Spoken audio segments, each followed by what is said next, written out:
Hello, Africa and beyond. Welcome to HealthAfrik on AAU TV. AAU TV is the voice of higher education in Africa, and HealthAfrik is your favorite health show on television today. Today we are discussing pneumonia. We are in the coronavirus era, and coronavirus causes pneumonia. So we have Dr. Prince Oppong Kyekyeku. Yes, I know you enjoyed his conversation last week, and so will you enjoy this week to discuss pneumonia. He is with the Lebanon Community Hospital and he's the medical officer in charge. My name is Bridget Ama Denteh. Today the conversation will take a whole new level, so please don't miss it. Don't change the channel and we'll be right back.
You're welcome back.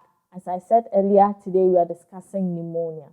Dr. Prince Oppong Kyekyeku will take us through pneumonia again today. Dr. Prince, you're welcome again. Thank you very much. It's a pleasure having you again this week. My pleasure too. Yes, last week was an interesting one, and this week we know will be another interesting one. Yeah. So today we are discussing pneumonia. I'd like to know what pneumonia is, since we are still in the era of COVID-19. Yeah. Well, in layman's terms, pneumonia is infection. It's an infection of either one or both of the lungs. Yeah, simply put, it's an infection of the lungs. So either one or both lungs. That is, simply that's pneumonia. By bacteria. Yes. Okay. It's actually an infection by either bacteria, viruses. Sometimes fungi can also cause it. So simply put, it's an infection of the lungs. But then I read that children are more susceptible, or they contract more pneumonia than adults. What accounts for this difference? Yes. As with every illness, mostly people with a depressed or people with a very low immune system are the ones that stand a higher risk of getting that disease. So with children, they stand a higher chance of getting pneumonia, mostly from birth till age 5. That is when they are most susceptible, because at that point, their immune system is still in their developing stages. Yes, and at that point, they are most susceptible to the organisms that cause pneumonia.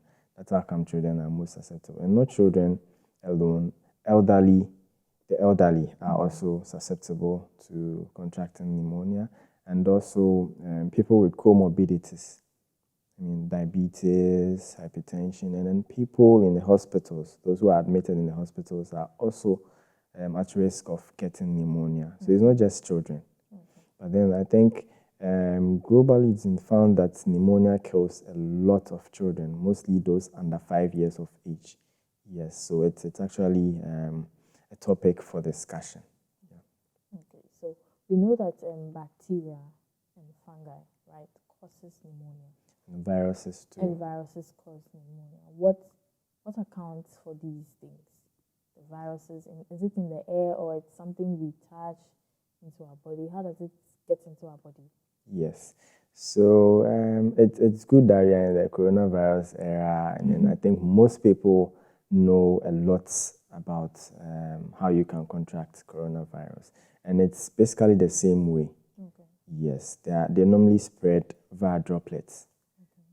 So anyone with an infection who coughs, sneezes, they also bring out a lot of these organisms. And then as a normal person inhales these microorganisms, it gets into their system and can cause the infection. But as I said, it depends on your immunity. Depends on the immune system. There are some of these organisms we live with every day. Some of these organisms are even on our skin, they are in our nasal mucosa, some are in our mouth and all that. But depending on your immunity, that is what will determine whether you get it or not.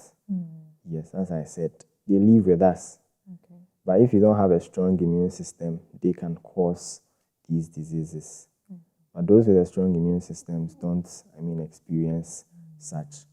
Yeah, so they also spread via droplets, via sneezing, coughing. Sometimes too, they may be on surfaces. So as you, touch these surfaces and then touch your eyes, your mouth, your nose, you may get it. You understand? But sometimes it depends on the virulence, or let's say the infectivity of the organism. Some of these organisms are very stubborn in the sense that, once they get into contact with you, they'll just infect you. They don't care about your immune system. Example is the coronavirus, the new one we are dealing with. Yeah, some of them don't care about your immune system. Once they get in there, they are going to cause an infection. And it's up to your immune system to fight it. Yes, but there are some of them too. We live with them, as I said earlier. So it is your immune system that will determine. If you have a low immunity, obviously they are going to cause an infection. But if you have a very strong immunity, they can't cause an infection. Okay. So what are the types of pneumonia there are? Yes, so with this one, I'll classify it based on the anatomy. Anatomy, I mean the parts of the lungs that are affected. Okay. Yes. And then we also have one that is classified based on the organisms that cause it. So with the anatomy, we have something we call lobar pneumonia. Okay. With the lobar pneumonia, the lungs in the first place are divided into lobes. Okay. They are divided into segments we call lobes. So when you get the pneumonia, sometimes it affects just a part of the lung. So you see that you get pneumonia, you'll be showing symptoms and signs of pneumonia. Your doctor would ask you to take a chest x-ray. So once you take the chest x-ray, you see they'll point to you a segment of the x-ray that is infected. Okay. So that's a lobar pneumonia. And then we have something we call bronchopneumonia. That is what normally affects children. Bronchopneumonia mostly has to do with infecting the airways leading into the lungs, and sometimes the lungs as a whole. That is bronchopneumonia. We have something we call interstitial pneumonia. That also affects the functional units of the lungs. That one is also there. And then there's one they call lobular pneumonia. Yeah, that one has to do with, the segments within the lobes. Okay. Those ones are, not that common. But the common ones are the bronchopneumonia we see in children, and then the lobar pneumonia. That is by way of classifying based on the anatomy. And then the other one is based on the organism causing it. So with that, we have bacterial pneumonia, and under that, we have, different types based on the specific organism causing it. We have strep pneumonia. Some of the organisms that cause. We have the strep pneumonia. We have the Haemophilus influenzae and all that. And then we also have viral pneumonia. Example is with the coronavirus that we are dealing with. We have something we call mycoplasma pneumonia. And there's also something we call mycotic pneumonia. Mostly those ones are the fungi one, the ones that are caused by the fungus. Okay. Yes, so that's just by way of classification, the types. See, what's the connection between an influenza and then pneumonia? Influenza and pneumonia. Influenza, was one of the pandemics that occurred earlier. Yes. So influenza also causes pneumonia. It's more like a pneumonia. Okay. But as I said, depending on the organism that causes it. Okay. So the organism that causes the influenza is called Haemophilus influenzae. Yes, Haemophilus influenzae. But there are other types of pneumonia that are caused by different organisms. You get it? So, this coronavirus that we are talking about is a specific organism. That's how come we are saying coronavirus, COVID, blah, blah, blah. If it was caused by a different organism, obviously it was going to be given a different name. And there are some of the other organisms that cause influenza. I'm sure you heard of the H1N1 flu and all that. All those are type of influenza viruses. Organisms. Yeah. So there's one particular bacteria called Haemophilus influenzae. Yes. And then there are some other organisms as well. But then influenza is more like a pneumonia-like disease. But the specific organism that causes it is what gives it the name influenza. Yes. So what are the symptoms that someone, either a child or an adult, will see and feel when the person has pneumonia? Yes. So let me start with children. Only children sometimes show different signs compared to that of adults. Yes. So for children, depending on the age, we have neonates. Neonates are the ones that are born, let's say today, till 28 days. Those are the neonates. And from the first month to the first year, we call them infants. And after that, we call them children, child. Yes. So depending on the age, they have, different symptoms. So sometimes they may cough, but fever is one symptom that, they all show. And then for the children, some of them may not be able to eat well. They wouldn't eat when you give them the kind of normal eating habits that they show. It gets to a point, it changes. You feed them, they wouldn't eat and all that. Some may even come to you unconscious.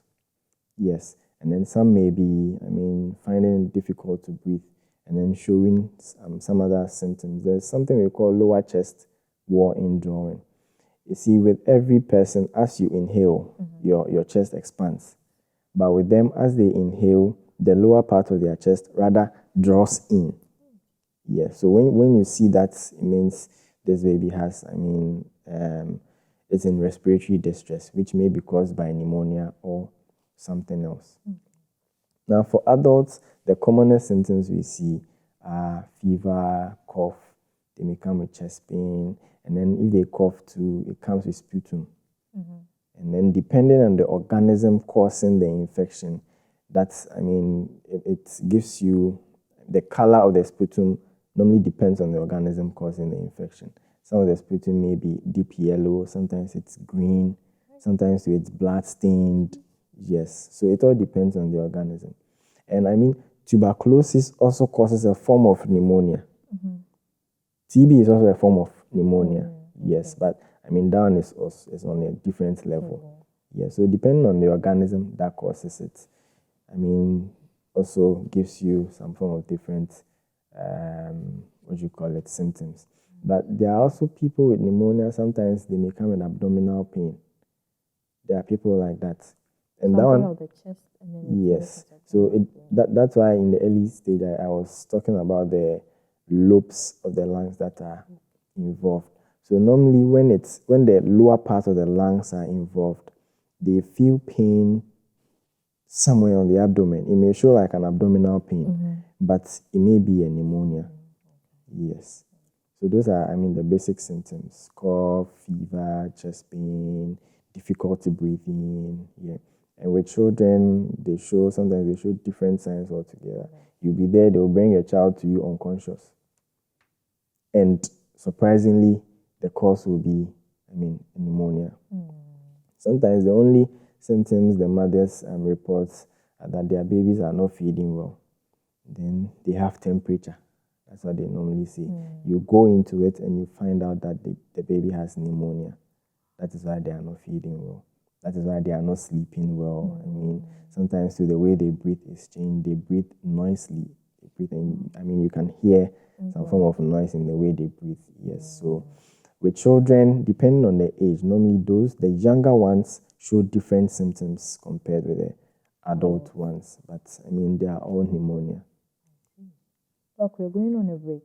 When we come back from the break, Doc will tell us, when we're growing up, your mother will tell you that immediately you sleep on the floor and there's a lot of air, you get pneumonia.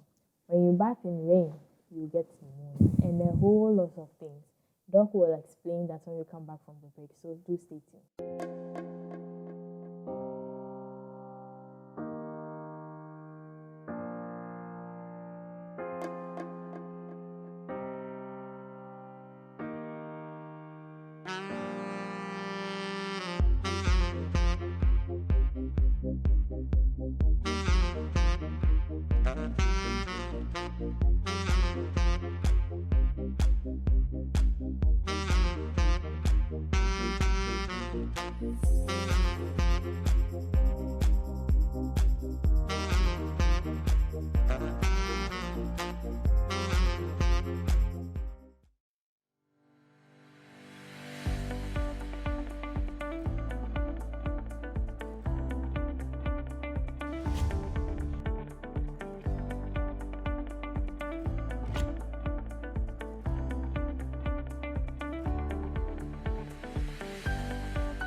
Welcome back.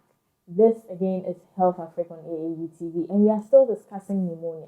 If you just joined, you can follow the conversation on Facebook, YouTube, Instagram, and Twitter. Doc, before we left, I was talking about the fact that my mom told me that if I bath in rain, when it's raining, I'll get pneumonia. And when I sleep on the floor, like the bare floor, I'll get pneumonia. And when there's a lot of wind, like you're in a windy area and you're not properly clothed, you get pneumonia. How true is this? Yeah, I mean, growing up, we all heard of these stories, but it gets to a point when, I mean, the more you get enlightened, the more you get to know that some of these stories are not true. Yes. So some of them were just a way of preventing us from doing some things. Okay. Yes. So I think there's this little association between pneumonia and then cold weather. Now, most of the organisms that cause pneumonia are known to survive in cold weathers. For example, with this coronavirus, I mean, it's been known, or people are saying that they are not able to survive at a certain temperature. Yes, but they are known to survive in cold weathers. Yes. So most of the organisms that cause pneumonia mostly survive in cold weathers. That is why even for simple common cold, when the weather gets cold, that is where people tend to get cold a lot. That's where people tend to get these flu, catarrh, and all that. Yes. So most of the organisms that cause pneumonia tend to survive more in the cold weathers. Now, the other thing is there's this protective mechanism in the airways we call cilia. There are some finger-like projections in the airway. What they do is they clear foreign substances from the airway. They clear it up, and once it gets to your throat, your body senses that, there's something in my throat, then you cough it out. Yes. Now, in the cold weather, some of these mechanisms are a bit depressed. And so they are not able to do their work as they should. And as that happens, it means these foreign substances, these microorganisms that have gotten into your throat, are going to be able to stay there for a while. And once they stay there, that is when they get a chance to cause all the diseases they are supposed to cause. So that's a bit of association between, I mean, cold weather and then pneumonia. But pneumonia is strictly an infection of the lungs. It's not like when you sleep in, I mean, in the AC or when you're exposed to cold weather, you strictly get pneumonia. No. If there's no organism there, I mean, you're not going to get anything. But, I mean, we should note that the organisms that cause pneumonia survive mostly in the cold weather. And then once you sleep in, I mean, the AC or expose yourself to the cold weather, your respiratory defenses are a bit depressed, and that is what makes you more susceptible to getting pneumonia. Yes. So how can one prevent him or herself from getting pneumonia? Preventive measures. Yeah, preventive measures from getting pneumonia, one is by boosting your immunity, boosting your immune system. And two, I think once you know that there's someone with, I mean, a condition, let's say tuberculosis, or someone, someone who is sick with pneumonia, someone has been infected or has pneumonia. I mean, once you go close to them, you should know the kind of distance that you should keep. And then you should also protect yourself as well. So physical distancing should come in when you know someone has pneumonia. Yes, but the thing is, with pneumonia, as I said earlier, the organisms normally would cause the disease when the person getting, the normal person getting the organism, if your immune system is a bit depressed.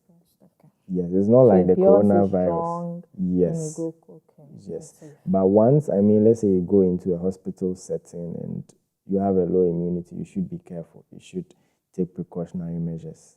Yes, that's basically it. And then just boost your immunity with all the measures we've been talking about, the vitamin C's, fruits, and then eating well, exercising, sleeping well, and all that. Okay. Is there a vaccine, a protective vaccine against pneumonia and influenza, if I may add that? Yes. There's actually vaccines that are given to the newborns. Not the elderly, to the newborns. So in Ghana here, we have an expanded program of immunization. Yeah, what we call weighing. So as the mothers take the babies to weigh-in, they are given some injections, and most of these injections are vaccines. So the vaccines, simply put, the vaccines are like the microorganisms. So let's say with the pneumonia vaccines, they are the organisms that cause the pneumonia.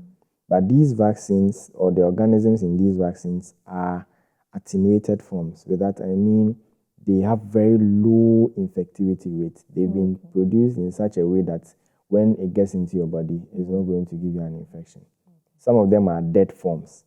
So once they get into your body, obviously your body will see it as a foreign body, and they will produce antibodies against it. So that whenever you get, or let's say in future, if a similar organism comes into your body will see that, oh, this organism, we've already defeated it before, so this is not the time for it to cause an infection. So that's basically the principle behind giving a vaccine. Yeah, so in Ghana here, with the children, when they are 6 weeks, and they are 10 weeks, and then 16 weeks, they are given 14 weeks, 6 weeks, 10 weeks, and 14 weeks. They are given vaccines. They are given one pneumococcal vaccine. That is a vaccine against the strep pneumonia I talked about. They are also given another vaccine. It's a pentavalent vaccine, meaning it has 5 different organisms. But that vaccine also contains the Haemophilus influenzae. There's a type we call type B. Yes. So these, vaccines protect the baby, or causes the baby's immune system to produce antibodies, so that in future, if these same organisms come into their system, they are able to fight it. Yes. So when they are 6 weeks, 10 weeks, and then 14 weeks, they are given these vaccines. But when was this started? What if I'm very old and I was never given this vaccine? Oh, it's been there. It's been there for a while. It's been there for a while, yes. I'm sure you were given those vaccines. But just that there have been some updates. They've been adding some vaccines to it. Yes. But by this time, you are old. your body, probably you've been exposed to some of these diseases already and produced, antibodies against them. So normally they are given to the susceptible ones, and it's the children who are mostly susceptible. Okay. So that means that coming back to pneumonia, is it contagious? If I have it and you're here and I cough, if your immune system is strong, you won't get it. No. Okay. Then you wrap up. All right. Wrap up your final words. Well, as I said earlier, or as I always say, there's hope. Yes, I believe in hope. Yes, and I think this one will go to the mothers, that they should really take care of their babies. They should try to try to notice the subtle changes that their children, experience. Some of them come to the hospital, and then mostly the diseases are in the late stages. Yes. So with children, as I said, sometimes just a subtle sign, a very minor sign, a very minor symptom will tell you that this baby has pneumonia. But these mothers don't notice it. Sometimes you give your baby food and they are not eating. They'll be like, oh, they're not saying, they say. But meanwhile, it is something from inside. So you don't just give them multivitamins? Yes, you don't just do that. So my advice would be to, for mothers in particular, to bring their babies to the hospital as soon as they see just, a subtle change in their behavior. They should just bring them to the hospital and then stop going outside to buy all the medications they know for their babies. Yeah, self-medication. Thank you very much, Dr. Prince. It's been an welcome. Interesting conversation again on pneumonia, and I know you've learned a lot. So you see the relation between coronavirus and pneumonia. Since we are still in the coronavirus era, I'll urge all of you to take care of yourself. Please take care of yourself. Adhere to all the safety precautions. Wash your hands with soap and running water. Wear a face mask. Keep a distance so that all the spreading, we can control the spreading and stop the curve. Thank you very much. This has been HealthAfrik on AAU TV. My name is Bridget.